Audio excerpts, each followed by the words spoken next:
Victor Ponta était donné grand favori, mais la forte mobilisation des Roumains de la diaspora a fait la différence. Le Premier ministre social-démocrate essuie une défaite surprise au scrutin de dimanche, permettant ainsi à son challenger de créer la sensation. Selon les premiers résultats partiels annoncés par le bureau électoral et portant sur un tiers des bureaux de vote, l'ancien professeur de physique et maire de la ville médiévale de Sibiu, Klaus Ioannis, a remporté une nette victoire en totalisant 55,8% des voix. Chers Roumains, vous avez été des héros aujourd'hui. Le scrutin a été phénoménal. Il y a eu une présence énorme au vote. Je vous remercie d'être sortis voter pour le président de la Roumanie. Dans les rues de Bucarest, cette victoire de l'opposition a été marquée d'un cachet spécial. Des milliers de personnes ont marché nuitamment pour manifester leur joie. J'ai senti qu'il fallait que je descende dans la rue pour célébrer la victoire d'un espoir pour un avenir meilleur et une société plus civilisée. Issu de la minorité allemande, Klaus Ioannis, le nouveau président roumain, entend consolider l'état de droit et défendre l'indépendance de la justice. Pour sa part, Victor Ponta, qui a reconnu sa défaite et salué la victoire de son challenger, exclut pour le moment de démissionner de son poste de Premier ministre. De fait, la Roumanie connaîtra, comme ces 2 dernières années, une nouvelle cohabitation. La ville de Marseille qui devait fêter le football mardi soir avec l'affiche France-Suède en amical au Vélodrome a plutôt vu son club l'Olympique de Marseille faire les gros titres loin du terrain. Le président actuel du club, Vincent Labrune, et d'anciens dirigeants Jean-Claude Dacier et Pape Diouf ont été interpellés et placés en garde à vue à Marseille et à Paris. En cause, de possibles fraudes liées à plusieurs transferts.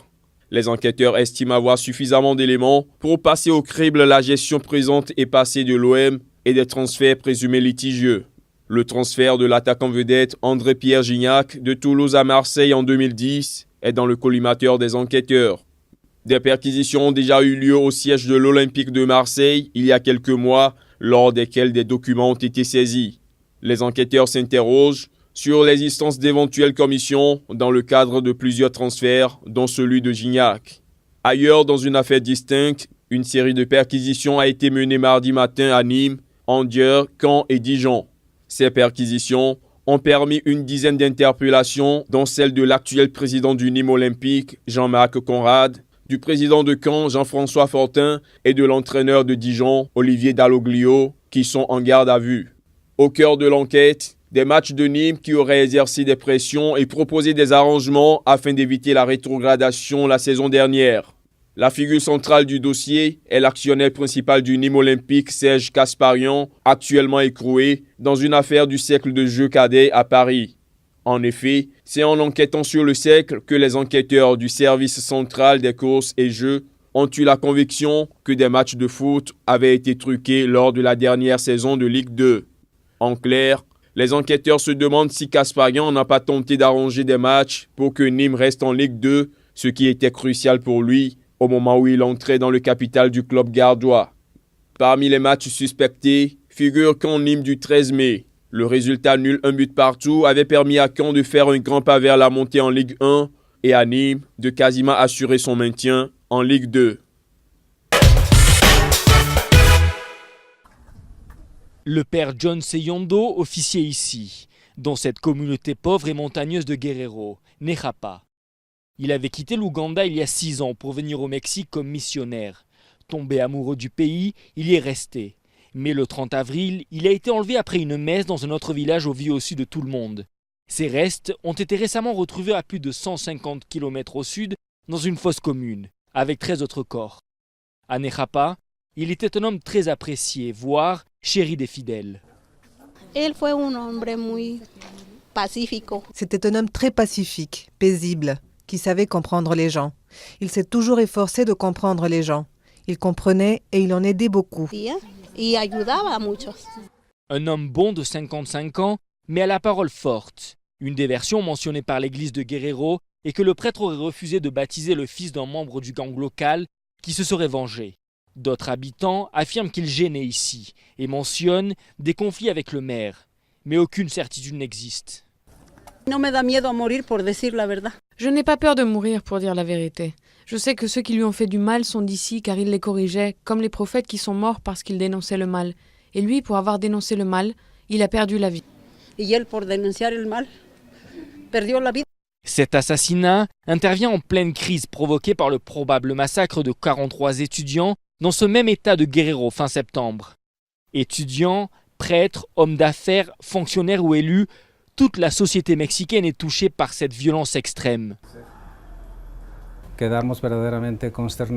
Nous sommes réellement consternés, choqués et blessés par cette situation qui est la chose la plus grave qui soit arrivée à un prêtre de notre diocèse, même s'il y a eu d'autres cas de tentatives d'extorsion, des appels téléphoniques fréquents aux prêtres et à moi-même. Et après la mort de John Seyondo, les prêtres de Guerrero tirent la sonnette d'alarme et n'hésitent pas à parler d'une véritable persécution. Un prêtre a été attaqué et on savait que c'était un prêtre et c'est pour cela qu'on l'a attaqué. Ça montre que nous vivons une situation très difficile.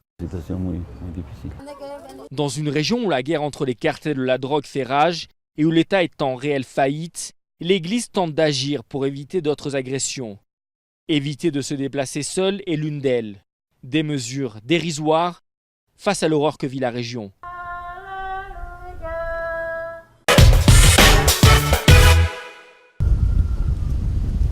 À San Vicente del Caguán, en Colombie, les négociations avec les FARC ont laissé un souvenir amer. Cet ancien fief de la guérilla, situé dans le sud du pays, a abrité entre 1998 et 2002 une première tentative de dialogue de paix qui s'est soldée par un échec et par des combats sanglants. Après 50 ans de conflit, le maire de cette commune reste optimiste. Nous avons l'opportunité de transformer une Colombie de haine et de rancœur en une Colombie d'espérance et d'humanisme. Et cela signifie que nous devons changer notre vision des choses. Ces 2 dernières années à La Havane, le gouvernement et les FARC ont réussi à se mettre d'accord sur la plupart des points de litige. Fin octobre, les rebelles ont même reconnu pour la première fois que leurs actions avaient affecté des civils, alors que le conflit a fait plus de 200 000 morts et 5 millions de déplacés. Mais beaucoup de Colombiens ne croient pas à la bonne volonté des guérilleros et la rancœur reste tenace. Le mal qu'ils ont fait aux gens a laissé une trace indélébile. Ils n'ont pas cessé de pratiquer des extorsions, de prélever l'impôt révolutionnaire. Ils n'ont jamais essayé de rallier les gens à leur cause, ils ont plutôt profité d'eux. D'autres se méfient des intentions du gouvernement, soupçonné d'utiliser les négociations à des fins politiques. Ici, il n'y a jamais eu de processus de paix, il n'y a jamais eu de négociation. C'était seulement un moyen pour évaluer la puissance armée des rebelles et leur pouvoir politique national et international, et pour ensuite les encercler et tous les tuer. Pour l'instant, aucun accord de cessez-le-feu n'a été passé et il reste encore 2 questions clés à trancher pour les négociateurs. Celle des réparations pour les victimes du conflit et surtout celle du sort des 8000 combattants rebelles. L'accord de paix devra stipuler s'ils seront ou non confrontés à la justice. Dossier étudiants disparus au Mexique. La mobilisation ne faiblit pas. C'est à une nouvelle journée de manifestation que l'on assiste pour réclamer le retour des 43 étudiants portés disparus le 26 septembre. De noix vêtus, le visage masqué, les manifestants ont affronté la police anti-émeute qui tentait d'empêcher leur accès à l'aéroport de Mexico à l'ex de la capitale. Quelques blessés sont à déplorer dans le rang des manifestants qui exigent désormais la démission du président Enrique Peña Nieto, accusé de négligence dans la résolution de cette situation. Le gouvernement a dû annuler à Mexico et dans plusieurs autres villes les défilés militaires et civils prévus à cette date pour l'anniversaire du déclenchement de la révolution mexicaine en 1910.